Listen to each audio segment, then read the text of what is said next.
ডুয়ার্স। এখানে পাহাড় শেষ, সমতলের শুরু।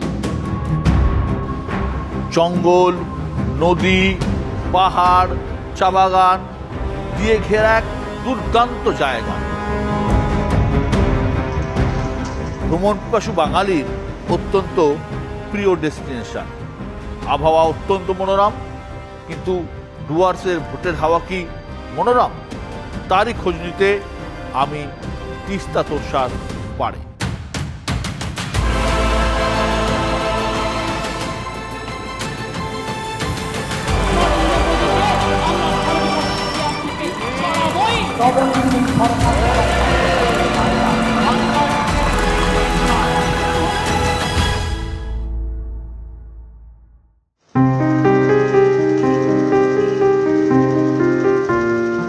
ডুয়ার্সের প্রধানত দুই জেলা, জলপাইগুড়ি আর আলিপুরদুয়ার।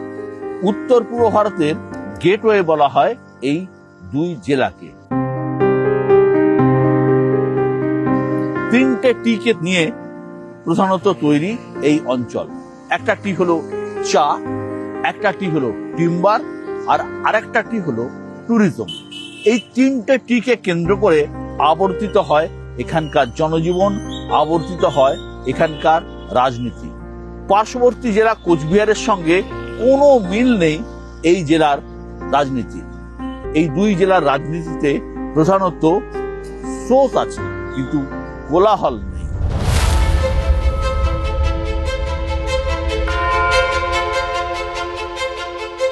ডুয়ার্সের রাজনীতি মানে জঙ্গল, চা বাগান, আদিবাসী ভোট আর পর্যটন। তার সঙ্গে উত্তর পূর্ব ভারত থেকে বয়ে আসা রাজনৈতিক হাওয়া। আর বছর বছর ভুটানের পাহাড় থেকে নেমে আসা জল ভাসিয়ে নিয়ে যায় এই এলাকাকে। তবে ডুয়ার্সের রাজনীতির অঙ্ক এবারে ঘেঁটে দিতে পারে কিন্তু এসআইআর এর প্রভাব সেই অর্থে নর্থ বেঙ্গলে পড়বে বলে মনে হয় না। কারণ কি আছে, এসআইআরে সকলেরই, যারা বাংলাদেশ থেকে এসেছে তাদের অনেকেরই নাম কেটেছে, বিশেষত হিন্দুদেরই নাম বেশি কেটেছে। আমাদের নাম অনেকের বাতিল গেছে, কারো ডিলেট হয়ে গেছে, কারো জুডিশিয়াল হয়ে পড়ে আছে। এখন কিভাবে ভোট দিবে? ভোটটা আমার তো কাটা গেছে, এখন কি করব ওইটা আপনাদের ডিসিশন। অনেক হয়রানি করেছি, কতবার গেলাম, ডুয়ার্স কর্নায় গেলাম, করে গেলাম, এফিডেভিট করলাম। মাননীয় মুখ্যমন্ত্রীর কথায় যারা ভরসা করেছিলেন তাদেরই নাম কেটেছে। কারণ আমরা বারবার বলেছিলাম সিএতে আবেদন করুন, আপনি নাগরিকত্ব গ্রহণ করুন এবং বৈধ নাগরিক হন। তাতে কয়েক হাজার লোক উত্তরবঙ্গে ফর্ম ফিল আপ করেছে এবং তাদের একটা বড় অংশ ইতিমধ্যেই নাগরিকত্বের সার্টিফিকেটও পেয়েছে। আমার ফালাকাটাতেও তেমন আছে। বহু লোক করেনি, যারা করেনি তারা পায়নি, তাদের নাম অনেকেরই কাটা গেছে। আপনাদের দুটো এমপি রয়েছে, কোচবিহারে আপনাদের এমপি ছিলেন, আলিপুরদুয়ারে আপনাদের এমপি, আপনারা বোঝাতে পারলেন না কেন? নিশ্চিতভাবে আমরা বোঝাতে পেরেছি বলে কিছু লোক করেছে, সকলকে আমরা বোঝাতে সক্ষম হইনি। বা তারা যখন একজন ব্যক্তি প্রশাসনিক পদের সর্বোচ্চ স্তরে থেকে কোনো কথা বলে, তিনি লোককে যে এভাবে বিভ্রান্ত করবেন সাধারণ মানুষ সেটা বুঝতে পারেন। মাননীয় মুখ্যমন্ত্রী যেভাবে মানুষকে বিভ্রান্ত করেছেন, মানুষ তার উপরে বিশ্বাস করে তার ফল ভুগছে, তারাও এবারে তার বিরুদ্ধে চলে গেছে।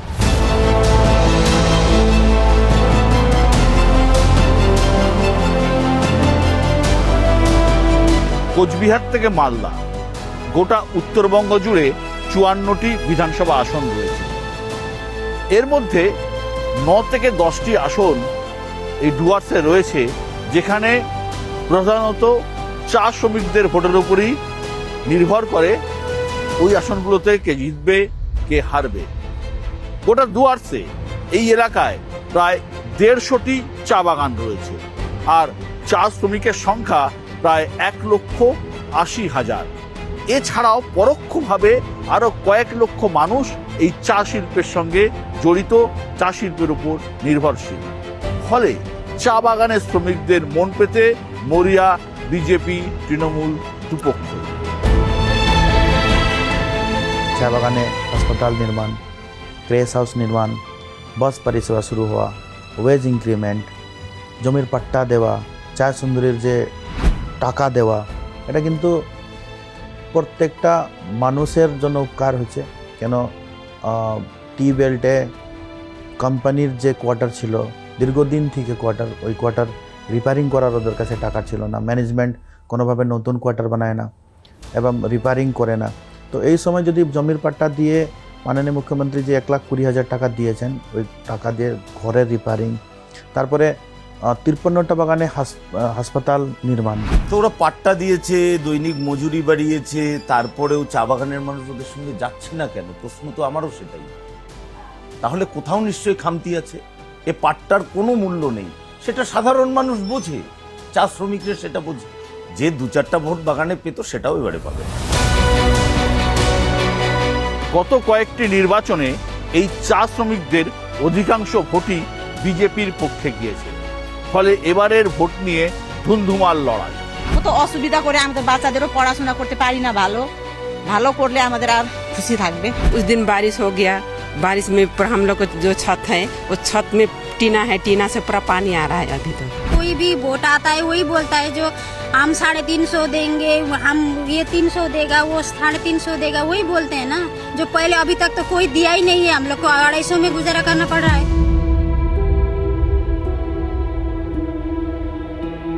অভিষেক দা যেদিনকে এখানে এসেছিলেন আর ওই ক্যাম্পেনিংয়ের মধ্যে বলেছিলেন যে 3 জানুয়ারি যে বলেছিলেন যে গভর্নমেন্ট ফরমেশন হওয়ার 1 মাসের ভিতরে আমাদের চা বাগানের হাজিরা 250 টাকা থেকে 300 টাকা করা হবে।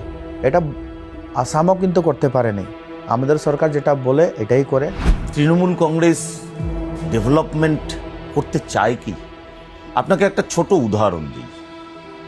2011 সাল থেকে 2026, 15 বছর, আলিপুরদুয়ার জেলায় জেলা পরিষদ সার্ভে করিয়ে 2019 সালে 59টি ব্রিজকে দুর্বল সেতু হিসেবে ঘোষণা করে, চিহ্নিত করে। 2019 সাল থেকে 2026, 7 বছরে সেই দুর্বল সেতুগুলোর একটাও কি তারা তৈরি করেছে? কে করবে এটা? রাজ্য সরকার রয়েছে তৃণমূল কংগ্রেস, জেলা পরিষদ রয়েছে তৃণমূল কংগ্রেস, পঞ্চায়েত সমিতি রয়েছে তৃণমূল কংগ্রেস, আজকে গ্রাম পঞ্চায়েত রয়েছে তৃণমূল কংগ্রেস। এই উন্নয়ন কি বিজেপির করবার কথা? আমার যে 70 লক্ষ টাকা পাই, সেই 70 লক্ষ টাকা দিয়ে আমি 59টা এই ব্রিজগুলো করব?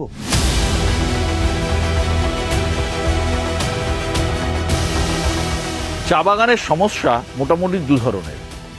এক, চা শ্রমিকদের মজুরি কম, আর দ্বিতীয়ত চা শিল্পের সংকট। নেপাল এবং চীন থেকে আসা চায়ের সঙ্গে লড়তে হচ্ছে ডুয়ার্সের চা শিল্পকে। সেই জায়গায় ডুয়ার্সের চা শিল্প একটু হলেও পিছিয়ে পড়েছে।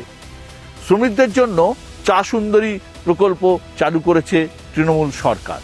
চা শ্রমিকদের জমির পাট্টাও বিলি করা হয়েছে। প্রতিশ্রুতি দেওয়া হচ্ছে তৃণমূল কংগ্রেসের পক্ষ থেকে যে ক্ষমতায় আসলে চা শ্রমিকদের মজুরি বাড়িয়ে দেওয়া হবে। বিজেপি কেন্দ্রীয় বাজেটে চা শ্রমিকদের জন্য কিছু করেনি বলেও প্রচার করছে তৃণমূল। তা সত্ত্বেও চা শ্রমিকদের মধ্যে এখনো বিজেপির প্রভাব যথেষ্টই রয়েছে।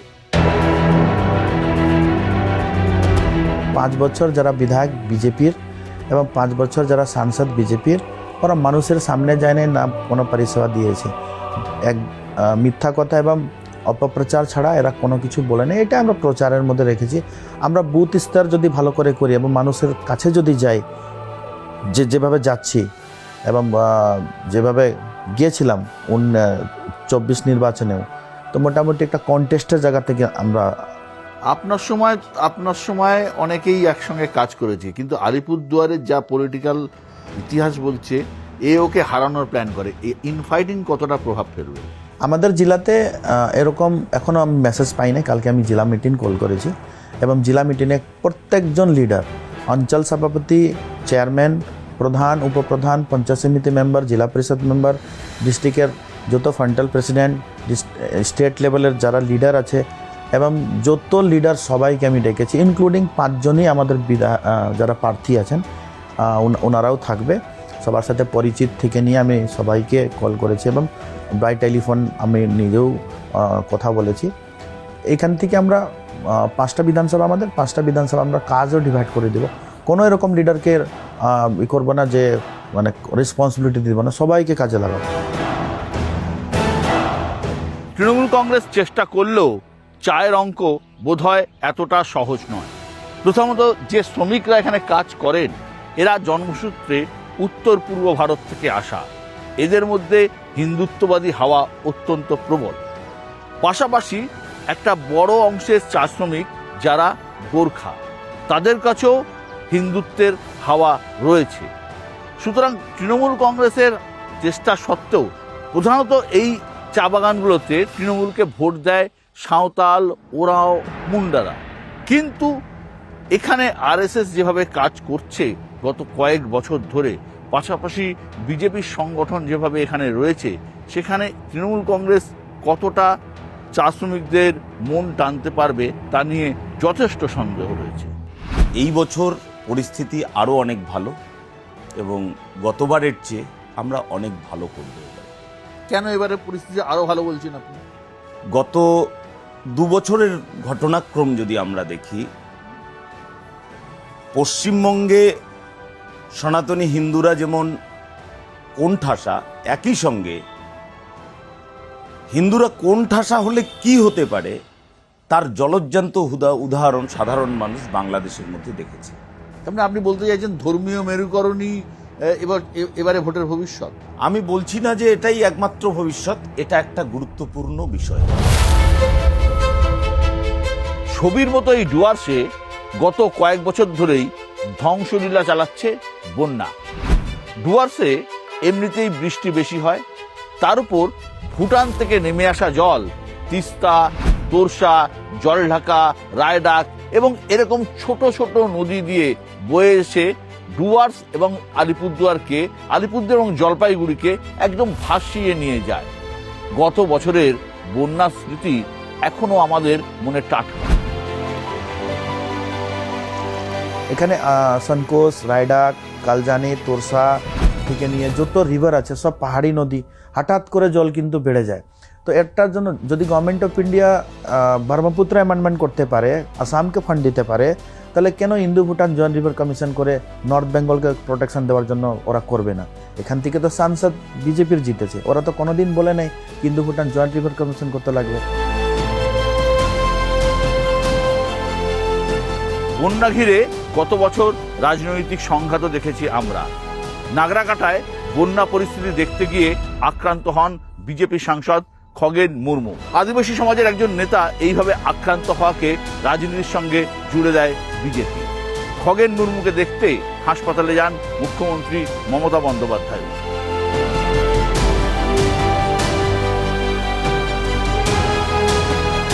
এককালে সিপিএম এবং তার শরিক দলের দাপট ছিল এই এলাকায়। 2011-এ পালা বদলের পর ঘাসফুল ফোটে, কিন্তু ঘাসফুলের সাম্রাজ্য দীর্ঘস্থায়ী হয়নি। 2019-এ জন বার্লার হাত ধরে এখানে বিজেপি জেতে আলিপুরদুয়ার লোকসভা সিটে।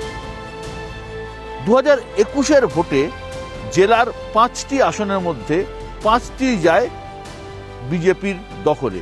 পরবর্তীকালে অবশ্য তৃণমূল কংগ্রেস একটি উপনির্বাচন জেতে। কিন্তু জলপাইগুড়িতে পদ্ম ফুটেছিল অনেক আগে থেকেই। 2021-এর বিধানসভা ভোটে জলপাইগুড়িতে 4টি সিটে জিতেছিল বিজেপি, 3টিতে তৃণমূল। এই জেলায় কিন্তু হাড্ডাহাড্ডি লড়াই।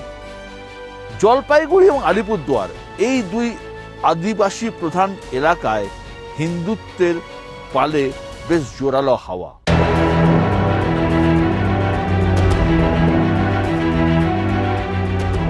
ডুয়ার্সের মন পেতে রেলকে হাতিয়ার করেছে বিজেপি।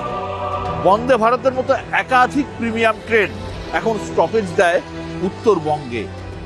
ডুয়ার্সের মন পেতে ঘন ঘন এখানে সভা করতে আসেন প্রধানমন্ত্রী নরেন্দ্র মোদী, অমিত শাহরা, আর প্রকল্পের ডালি সাজিয়ে আসেন তৃণমূল নেত্রী তথা মুখ্যমন্ত্রী মমতা বন্দ্যোপাধ্যায়।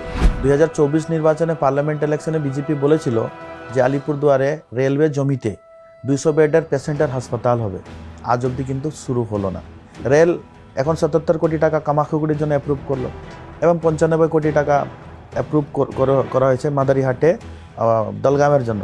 এখন বিজেপির সাংসদ যারা মন্ত্রীদের চোখ খুলেছে কিনা এটা তো মানে ওরাও বলেছে, মানে এই মিথ্যা কথাটা ভালোভাবে আলিপুরদুয়ারের মানুষ জানে।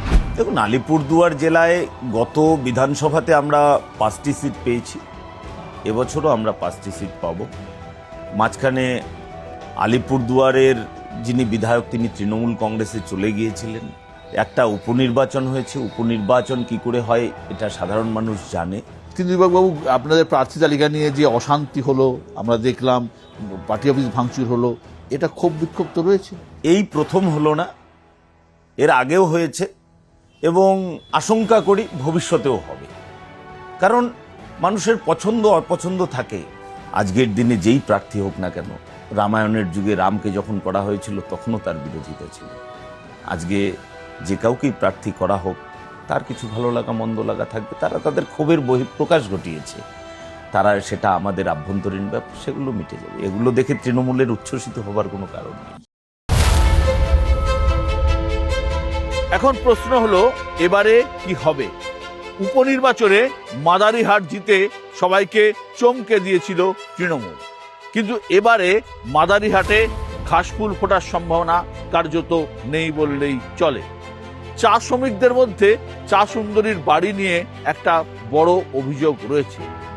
তাছাড়া এই অবাঙালি চা শ্রমিকদের মধ্যে হিন্দুত্ববাদী সংগঠনের প্রভাব যথেষ্ট এবং সে হাওয়াও কিন্তু বইছে। আমাদের সনাতন হিন্দু সম্প্রদায়ের পিঠ দেয়ালে ঠেকে গেছে, তাদের সংরক্ষণ দেওয়া, অর্থাৎ তাদেরকে অন্তত পক্ষে তাদের বেঁচে থাকার অধিকার, তারা যেন দ্বিতীয় শ্রেণীর নাগরিক না হয়, সে বিষয়টা গুরুত্বপূর্ণ। একই সঙ্গে আমাদের এখানে যে উন্নয়ন, অনুন্নয়নের বহর চলছে, সেই অনুন্নয়ন থেকে উন্নয়নের আলোর দিকে আসতে হবে, সে বিষয়টা রয়েছে। আর তাছাড়া দুর্নীতির বিষয় তো রয়েছে। আজকে গরু পাচারের সঙ্গে তৃণমূলের তাবড় তাবড় নেতারা জড়িত। এইরকম একটা পরিস্থিতিতে আলিপুরদুয়ারে সংগঠনকে মজবুত করার জন্য বিজেপি থেকে গঙ্গাপ্রসাদ শর্মাকে নিয়ে এসেছিল তৃণমূল, কিন্তু তিনি খুব একটা সক্রিয় নন। একই সঙ্গে সৌরভ চক্রবর্তী আর সুমন কাঞ্জিলালের বিবাদ আলিপুরদুয়ার শহরে যথেষ্ট প্রভাব ফেলবে। সব মিলিয়ে আলিপুরদুয়ারে কিন্তু আমার যা মনে হয়েছে এবারেও গেরুয়া ঝড় হওয়া শুধুমাত্র সময়ের অপেক্ষা। যদি সমস্ত দলের নেতারা আভ্যন্তরীণ কলহ মিটিয়ে এক হতে পারেন, তাহলে হয়তো একটি আসনে শিকে ছিনলেও ছিঁড়তে পারে তৃণমূলে।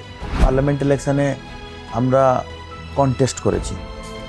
কুমারগ্রাম বিধানসভা আমরা অ্যাপ্রক্সিমেটলি 6000-এর মতো মাইনাস ছিলাম। নাগরাকাটা আমরা আলিপুরদুয়ার কনস্টিটিউয়েন্সির মধ্যে পড়ে আমরা জিতেছি 3600। তুফানগঞ্জ আমরা 4000 মাইনাস ছিলাম। ফালাকাটাও ওরকমই ছিলাম। মাদারিহাট আমরা 11000 মাইনাস ছিলাম, যে মাদারিহাট উপনির্বাচনে আমরা 29,000-এ জিতেছি। এই ডেমোক্রেসি কান্ট্রিতে, গণতান্ত্রিক দেশের গণদেবতা হলো পাবলিক। পাবলিক যদি চায় কি কে কাজ করেছে, অবভিয়াসলি পাবলিক চয়ন করবে। 5টা বিধানসভার মধ্যে তার মানে আপনি বলছেন মাদারিহাট, কালচিনি আর কুমারগ্রাম আপনার দিকে পজিটিভ। আমি তো 5টাই বলবো, আজ জেলা সভাপতি আছি, অবভিয়াসলি 5টাই বিধানসভা আমার পাখির চোখ হয়ে থাকবে। আলিপুরদুয়ারে যেমন 5টি সিটেই অ্যাডভান্টেজ বিজেপি, জলপাইগুড়িতে কিন্তু ঠিক তেমনটা নয়। এখানে হাড্ডাহাড্ডি লড়াই রয়েছে 7টি সিটেই। গোটা জলপাইগুড়ি ঘুরে দেখার পর আমার মনে হয়েছে মাল, রাজগঞ্জ এবং জলপাইগুড়ি সদর সিটে অ্যাডভান্টেজ তৃণমূল কংগ্রেস, ময়নাগুড়ি এবং ডাবগ্রাম ফুলবাড়ি সিটে অ্যাডভান্টেজ বিজেপি, ধূপগুড়ি এবং নাগরাকাটা সিটে হাড্ডাহাড্ডি লড়াই রয়েছে।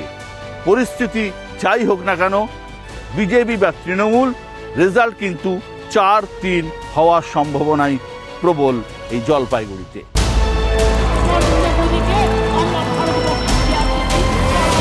গভর্নমেন্ট সরকার